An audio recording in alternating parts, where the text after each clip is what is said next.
Hi everyone, I'm Paige Abbott, registered psychologist in the province of Alberta. I was thinking last night as I was doing my workout that I'm not sure if it's my previous life or my next life, that I would have loved to be a fitness trainer. I've worked out and done cardio, weights, strength, all that kind of stuff since I was a teenager, and I've always really enjoyed it. And so I have a passion and a real admiration for people who do that for their career. And with YouTube being around, I just think it's so cool that we get to have access to these professionals and these people that we may not otherwise get to have access to right in our own homes. So as I was thinking about that, I was probably daydreaming a little bit, and then I wonder how I could bring something similar to my audience and the people who are watching these videos. And I thought, well, I'm not a fitness trainer in a physical way, but in some ways I think being a psychologist is like being a psychological fitness trainer. So that's my job. I'm helping people to help themselves to become psychologically stronger, more fit, more pliable, more flexible. So what I thought I would do is give you today what I'll call a psychological workout. And this is just a series of activities that you can do. It won't take any longer than about 5 minutes. And it's something that once you get comfortable with some of the activities and the flow, I would certainly encourage you to take it on the road in your own daily life. And maybe it's something that you can practice when you're driving, when you're decompressing at the end of your day, even when you're first waking up in the morning to revitalize and rejuvenate yourself. So are you ready? Put on your fitness band, so to speak. No, we don't need any of that equipment. We can just jump right in. So make sure that you're somewhere fairly comfortable, and we'll just start with taking a few deep breaths in and out. What this does is it just helps to settle and regulate our nervous system, which sometimes can become quite enervated and quite activated, especially if we're dealing with fear or anxiety or any of those kind of agitating emotions. So to start off with the guided breath work, if you want to close your eyes, you can. If you'd prefer to leave them open, that's okay too. The choice is yours. So we'll do 3 deep breaths in and out. You can find your own pace. We'll breathe in through the mouth and out through the mouth.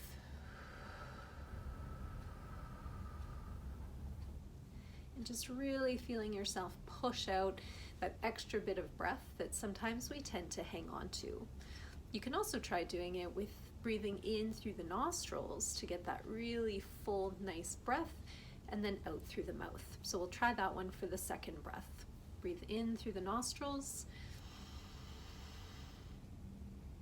hold for a moment, and then breathe out through the mouth.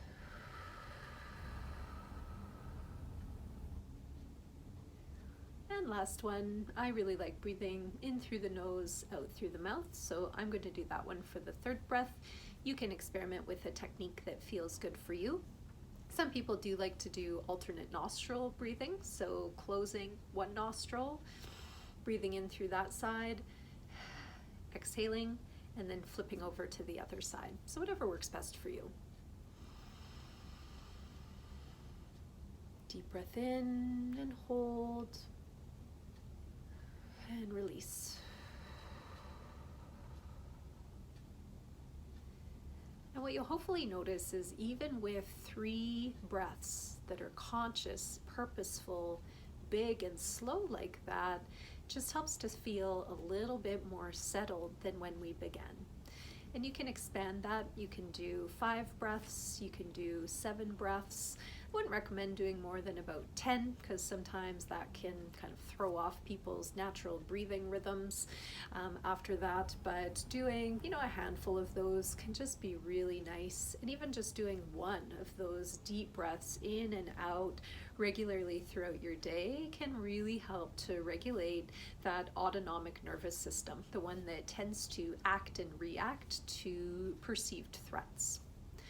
What we'll do next is a mindfulness activity. So I'd like you to look around your environment or look on your person, and I would like you to pick an object, something that's light, that's easy for you to grab and hold.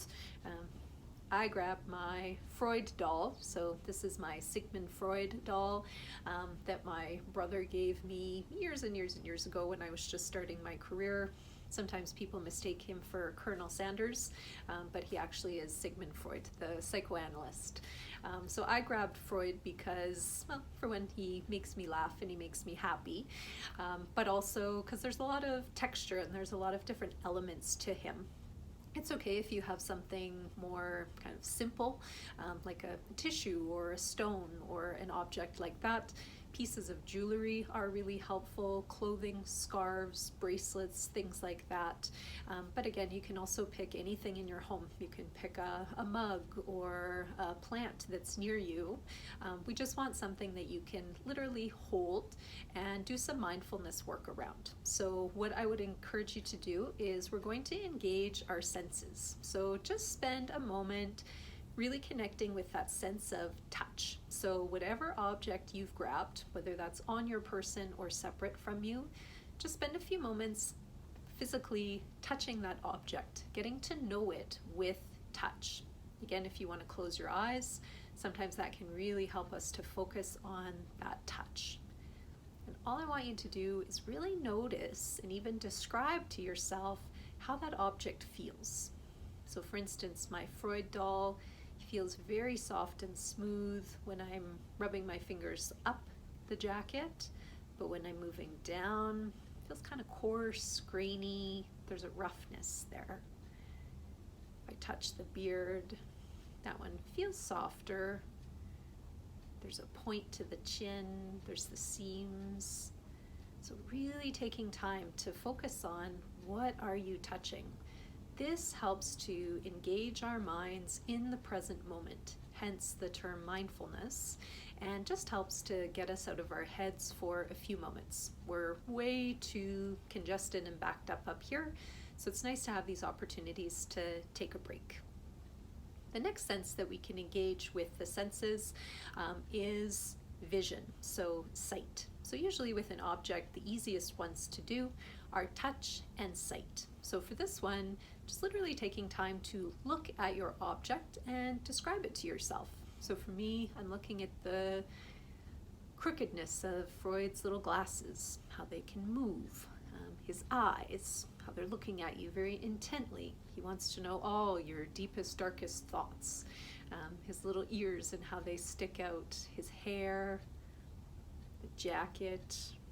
Actually never really noticed he had a tie before. See, the things that we don't notice until we're paying attention. And of course, I have to fix the tie as I'm holding him. That's just my way.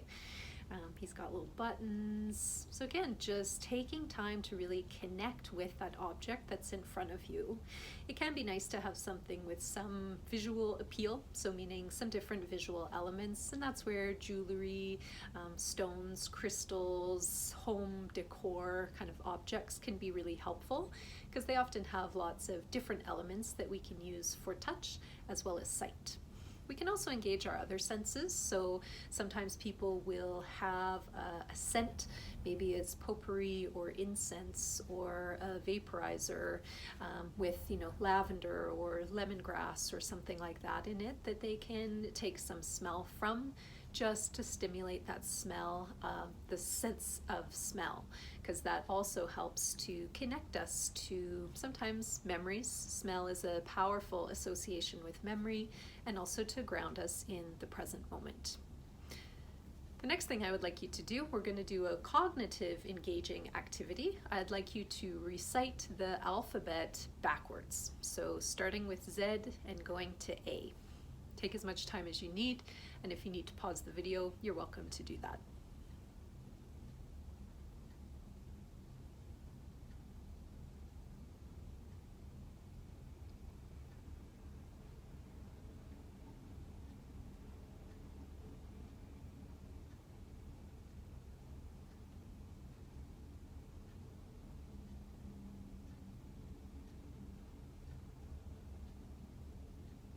How are you doing? I find I really struggle with that one. I think I get 4 or 5 letters in, and then it all falls apart for me.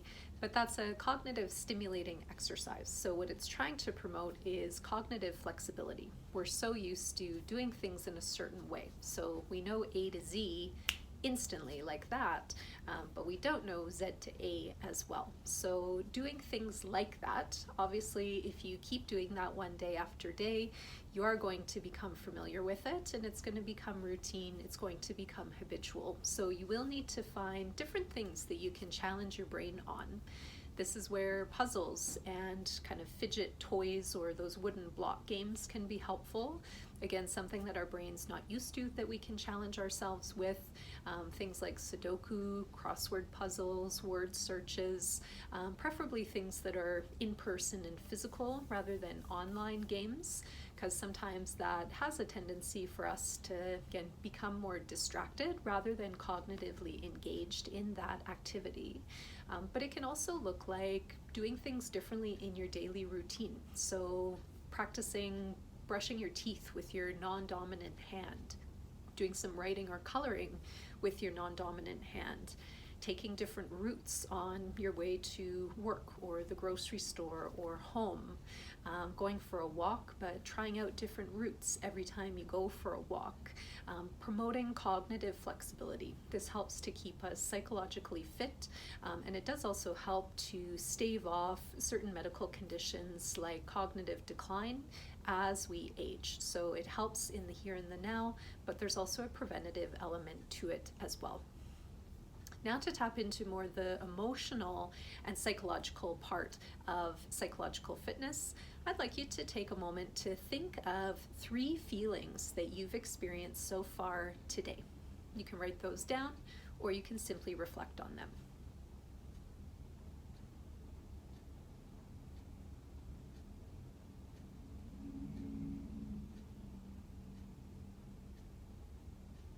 You can take as much time as you need.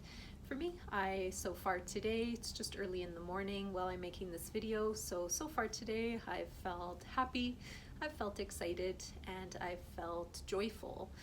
The sun is shining, it's a beautiful day, and that just really helps to invigorate my spirit. Depending on when you're doing this in the day, the feelings may not be as comfortable, and that's okay. These don't have to be pleasant or welcomed feelings. We're just trying to get you connecting to that inner world. And I'd also like you to take a moment to think of 3 points of gratitude. So 3 things that have happened today or happened yesterday, if you're doing this in the morning, that you're grateful for. These can be things that you personally did or things that happened in your world, but trying to be as specific as possible.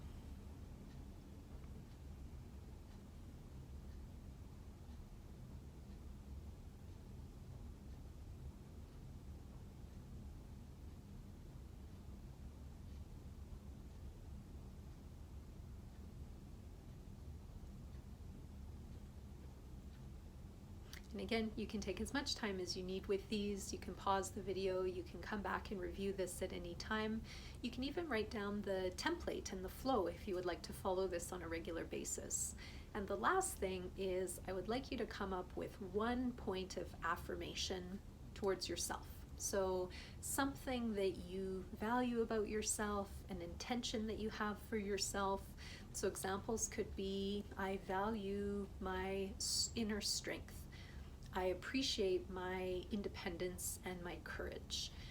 I am working towards being more accepting of myself. I really like a physical feature. So I really like my eyes or my hair, my sense of style. You can pick anything that's personally meaningful and connecting for you. And with that intention or with that affirmation, if you can repeat that throughout a day, or if you're doing this at night, maybe just hang on to that intention for tomorrow and just remind yourself of it. Just say it every once in a while throughout the day. This also helps to improve psychological fitness. When we're treating ourselves kindly and using kind words, we definitely come out of that feeling different, and we have a different level of connection and engagement with ourselves. I hope that you can go through this 5-minute psychological fitness routine at your discretion whenever you would like to. It is a great thing to build into your daily routine. There's elements of deep breath work, there's mindfulness, there's the feelings part, there's gratitude, and there's affirmations, which to me are all the essential components of psychological fitness. You can adapt this routine, you can take longer with it, you can really pare it down and go through it quite quickly. However you modify it and adapt it, make it yours and customize it, but I would encourage you to practice this regularly. So try doing it every day for the next few weeks and just see how it feels and what impact you start to notice as you do it on a consistent basis. And then you can decide if that's something you want to carry forward. I do hope to do more psychological fitness routines in the future. We can explore some other techniques and things to get you going, but this is a really great fundamental starting point as you work to improve your psychological fitness. Thanks so much for joining me. Take care for now.